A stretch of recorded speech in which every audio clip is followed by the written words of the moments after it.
Card King, here I come. Hello, music fans, music collectors, and all hobbyists. Welcome to the Card King Sports and Variety Show. I'm your host, the Catman, Brian Cataquet, a.k.a. the Card King. We are live on ABC's KMET 1490am.com, your number one spot right here for news and talk on the West Coast. I thank everyone for tuning in this morning. On the program today, I welcome in American songwriter, producer, engineer, keyboard player, singer, a rock music icon. We welcome in the great Jimmy Waldo. Jimmy, Brian C., honor to have you.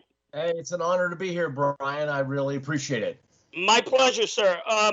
Jimmy, I want to begin by giving my listeners a little bit of your background and how you became interested in the keyboard and particularly rock music. Okay. When I was, I guess, junior high school, I took a few piano lessons, but loved the piano, hated the lessons. Then picked up the guitar, started playing guitar a little bit, and then we had a band, and I was a guitar player. Then the keyboard player that we had, older guy, really good keyboard player, but he quit. And we needed to have a keyboard at the time. Everybody said, well, I was the only one that knew anything about keys. So we bought a little organ, and I started playing organ and playing guitar. And that lasted for about another 5 or 6 years. And then I just eventually didn't play guitar live anymore. But the band New England, I did play some guitar live in that. But I just sort of I love keyboards, and I got into keyboards after that. Now, I want to talk about the groups, because you've been involved with several major groups, some of them Alcatrazz, Blackthorne, Graham Bonnet Band, Murderers Row, as you mentioned, New England, so many. Three of the major groups, Alcatrazz, Blackthorne, and the Graham Bonnet Band. Can you talk a little bit about your history with each one? Well, Blackthorne started with Bob Kulick, and I met in '78 in New York and decided that we shared a lot of things in common. So we decided, we'd get together and write some songs. So he moved to LA about the same time I did. And we got together out there and put some songs together and wanted to have a band. And we both knew a lot of players and had some connections. So that's how Blackthorne got going. Was Bob and I were relentless. We were a good duo for getting stuff done. And we got up early and stayed up late and worked hard and wrote a lot of songs and worked with a lot of good songwriters and stuff. And that's how that band came about. The Graham Bonnet Band, I'd played with Graham in Alcatrazz for 3 albums and a bunch of tours in the 80s. And then the band broke up. And then I got back in touch. Graham's manager called me and asked me to play keyboards on the Graham Bonnet records, some keyboards. So I said, sure. So then it got to be, well, would you like to play on the whole record? And I said, yeah. And I said, well, let me go talk to Graham, hang out.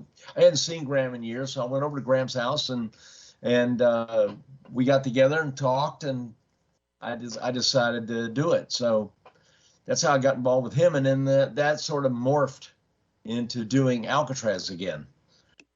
We changed guitar players, got a real guitar player that was perfect for the Alcatrazz thing. And that's kind of how that happened. Now, from reading about your career and Blackthorne, I understand Blackthorne was short-lived. It had a mass audience appeal. You mentioned Bob was in the band. Now, for those of you listening who don't know, Bob auditioned for Kiss right in the 70s and worked with Meatloaf. Yes, he actually was friends with the guys in Kiss, and he co-wrote some early Kiss songs. He played guitar on a lot of Kiss stuff in the early days. Ace was in the band, but not available sometimes, and so Bob played guitar on a lot of that stuff and wrote. And I think he wanted to be in the band. To be honest with you, I never knew why. I know he and Bruce. I knew Bob very well, God rest him, obviously friends for years and years and years. And I know Bruce very well. And I never heard a story as to why Bob didn't get the Kiss gig. I don't know. But he certainly stayed friends with those guys right till he passed away. I mean, so Never understood that. And I knew Kiss well. We same manager, and we toured with Kiss. And Paul Stanley produced our first New England record, so spent a lot of time with Paul. We never really talked about Bob that way. He talked about Bob, but we did. I never got an explanation. So I don't know whatever happened, why Bob never joined the band or didn't get asked to join the band. I'm not sure what that situation was. But I mean, it was a strong lineup. Blackthorne. You also had drummer Frankie Banali, right? He Yes. played for Quiet Riot. Yes, that's where I met Frankie. I played with Quiet Riot. I did an album with Quiet Riot, co-wrote and did a record with them, and then we toured. And I got to be really good friends with Frankie. And after I got out of Quiet Riot, I was never officially in the band. I was always a hired hand. So once the band kind of dissipated after that album on CBS, that was their last album on CBS. So they kind of they didn't break up. It's just they took a different direction, and Frankie sort of started doing things himself. But I had other projects going, so. Frankie and I always wanted to play together again. I love the guy's drumming. I just think he was amazing. And so when we got Blackthorne together, Bob and I immediately, I just said, oh man, Frankie's the guy. And Chuck, I love Chuck's bass playing, one of my favorite bass players. So those two guys, and having played together for all the years that they played together, it was like playing with one person. Chuck and Frankie get in a room rehearsing songs, and Chuck knew exactly what Frankie was going to do. I mean, it was kind of scary. They were a tight rhythm section. Right, Chuck Wright, the bassist. He also played with Quiet Riot. Also played with the House of Lords. Yes. So very, very talented lineup. Yeah, Chuck has played with a lot of people. Toured with Alice Cooper, I believe, and a lot of people. I haven't seen Chuck in a couple of years, especially since I left LA. But I would love to work with him again someday. Yeah, now, if I'm not mistaken, I know Frankie was part of the first metal album with Quiet Riot to hit #1 in the Billboard charts. I think it was called Metal Health, if I'm not mistaken. Yes. So he kind of like he was part of that. He ushered in that type of music. He was pioneering that type of rock. He definitely was. He was right there when Randy Rhoads had played in the band and all that stuff. Frankie was right there. And the one thing about Frankie was always the kind of drummer he was. He never changed. He didn't follow trends. Frankie was the real deal. That's what I call the real deal. Heavy John Bonham influence in a really, really good way. And he liked a lot of drummers, but Frankie played the way he played, and he didn't care who liked it or didn't like it. He was true to his style and his craft. And so, yes, he was on the very, very forefront of what became, quote unquote, heavy metal with Quiet Riot. No doubt about it. We're talking with the legendary Jimmy Waldo. Jimmy, you were keyboardist for the Blackthorne. You were also the founding member of the rock band New England, as you mentioned. You scored a top hit first single, "Don't Ever Want to Lose Ya." Talk a little bit about that hit song. How was it put together, and your experience with New England? Well, we'd all played together in a bar band before officially being New England, and it really wasn't working. We weren't getting anywhere. We weren't making any money, really, so that kind of broke up. The band kind of fell apart, and then we decided to get back together and just not play bars, but just rehearse, write songs, and do demos, and that's what we did. John Fannin was the main writer, the guitar player, singer. And John wrote that, came into rehearsal one day and played it for us. We just loved it. So Don't Ever Want to Lose You. So it's kind of a no-brainer. I mean, he came in and played it, and by the end of rehearsal, we were rocking. It was like, okay. And we did a little 4-track demo of it, and then later on got a very, very good friend of ours in Philadelphia that had a great studio down there. Spectus, and we went down and cut about 12 songs because nobody in Boston would work with us. No studios would spec us, no producers.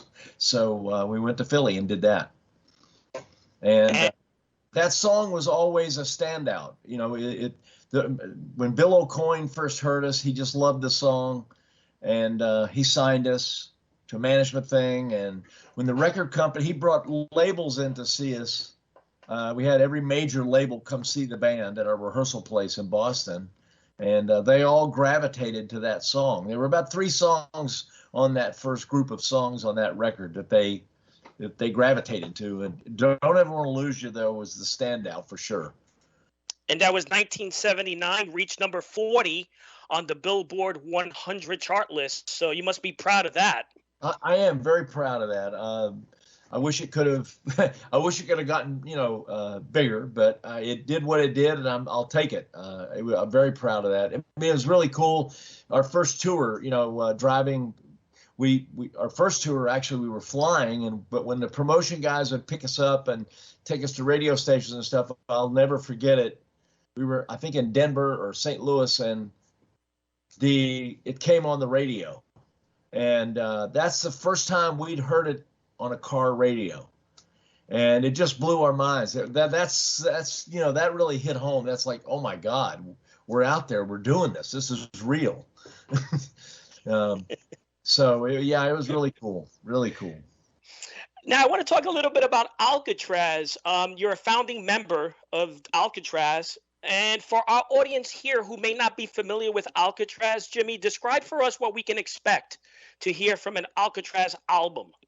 Well, it's heavy. It's a little leaning towards more power metal kind of vibe, and the songs have taken a little. It's just a heavier all the way around. Lyrically, it's different, and real focused lyrically, and it's just a different lineup. Gary Shea's back in the band full time. He played on the last record, and then he played on this new record.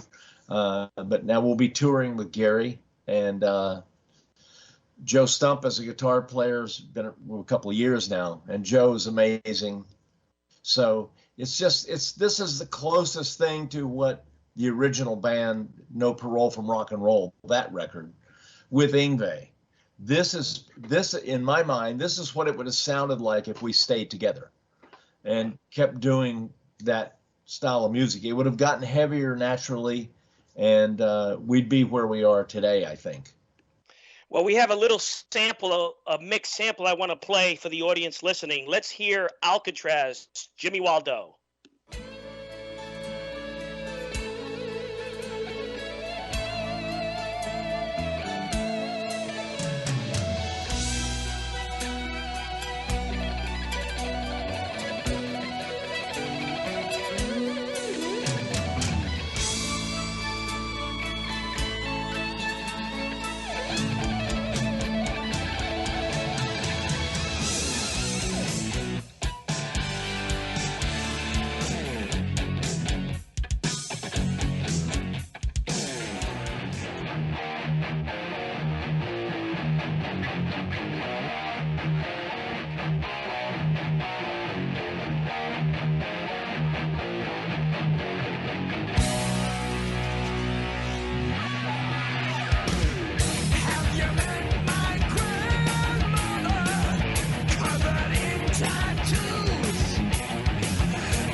I mean, you just heard songs by Alcatrazz, which with us is Jimmy Waldo of Alcatrazz. Heavy, heavy stuff, Jimmy. Great stuff. Well, thank you. Thank you very much. Thanks for playing it. Oh yeah, no problem. I know that mix had two of what I understand are a couple of your favorites, Body Beautiful and Polar Bear. Yes. Yeah. You want? Can you talk a little bit about each one? Yeah, Joe Stump wrote the music basically for those. I think I wrote a bridge in one of them, but that was Joe came up with a lot of different songs, a lot of different ideas, and those two stuck out to me. They had really good energy and they were heavy, but very melodic. And to me, again, which I really like, they were reminiscent of No Parole from Rock and Roll. And I love that record. I love that direction. I wish that direction could have continued, and now it is. So yeah, so both of those songs had those elements in it, which I really liked. And both of those songs come from the Born Innocent album of 2020, correct? That's correct. And then we also had a mix of Sword of Deliverance, that's from 2021, and Hiroshima Mon Amour, written by Graham Bonnet, right? Well, Yngwie Malmsteen and myself and Graham. Okay. So how was collaborating with everyone on those two tracks? It was great. Yngwie and I got along great, and we had a lot of fun writing together.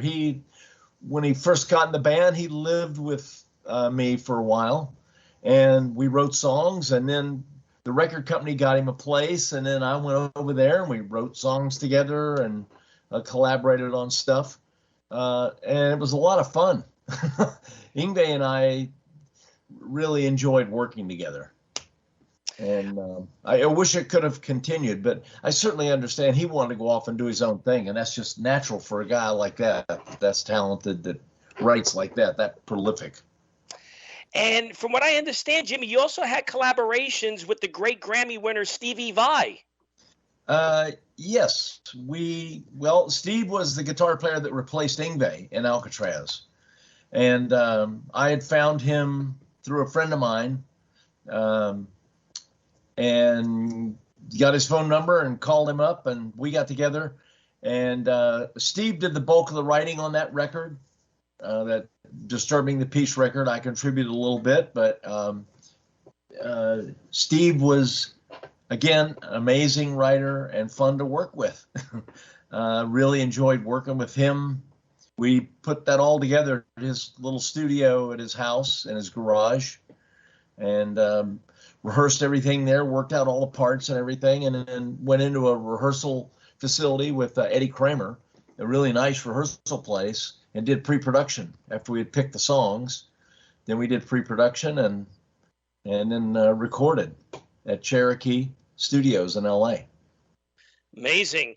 Now you are a man that wears many hats, Jimmy. You're an American songwriter, producer, engineer, keyboardist, singer. What do you enjoy doing the most? Playing live. Playing live. I was going to ask you, do you prefer live or working in the studio? I'm not, to be honest. I don't. The studio is not my favorite place to be. I'm in the studio kind of by default because it's one of those things that's a dirty job. Somebody's got to do it. I co-produce or produce a record. Usually I consider myself a facilitator, not really a producer. I mean, I've produced a lot of stuff, but nothing of any note. but the Alcatrazz stuff I've co-produced, and it's just a lot of stressful computer work. And playing live to me is way more fun because that's where the rubber meets the road, so to speak. That's like seeing people's faces, and you're playing in front of people, and you got to play your ass off and be good and get people into it. You gotta get it out of the crowd. Making a record, you just stress out over every note for hours and hours and days, and I like things to be more instant, more like let's do it now. Yeah, more energy playing live. Yeah. I would think studio work is more paperwork. Well, I mean, I do a lot of playing, but Right. I'm sitting in front of Pro Tools for an ungodly amount of hours a day making records too. Um, so that's the current lineup is not like that so much. This last Alcatrazz record was much easier. Uh, Doogie Doogie is completely self-sufficient. He cuts his own vocals. He knows what he's doing. He knows what he wants. So I didn't have to work with Doogie to get vocals out of him. He knows exactly what to do. Joe Stump, same way. Joe's got his little studio at home and 4 Marshall stacks in his basement, and so he cuts his own guitars. So everybody is self-sufficient. So this record was a lot easier to make. And I have like 4 or 5 minutes left. So what have you been doing? Do you have a reissued album approaching soon? Well, the Blackthorne record is out. That double album, Afterlife and Don't Kill the Thrill. Don't Kill the Thrill, which is a lot of demos of some of those songs and demos of songs that went on to be in Murderer's Row, and 4-track stuff. 16-track stuff that Bob Kulick and I did, where we played all the instruments for the most part, and did that thing and wrote with some other people. Like Baby You're the Blood was a demo. There's a demo on there of that, which was on a record, but it was also a demo, and that was written by myself and Bob and Steve Plunkett. That started off as a keyboard idea. I played that, and Bob loved it and jumped in, and away it went. So, but that's a double record, double album, really, and that's been out now for a few weeks, and it's called Afterlife, Don't Kill the Thrill. Yeah. Okay. Now, I have a large listening audience that collects records, so if we can let them know, where can they purchase this release? Well, what I'm told is the best place to get it is Amazon, but also there's some local there's local record stores here in Chicago, where a few where I can go buy that record. So you just got, if you have a good rock record store around, that really is a old school record store, you can get it there. You can go buy it there. If they don't have it in stock, they can get it. It has major distribution, so it's easy to get. But Amazon, I'm told, is the quickest, fastest way to get it. I got my complimentary copies. I gave those away already.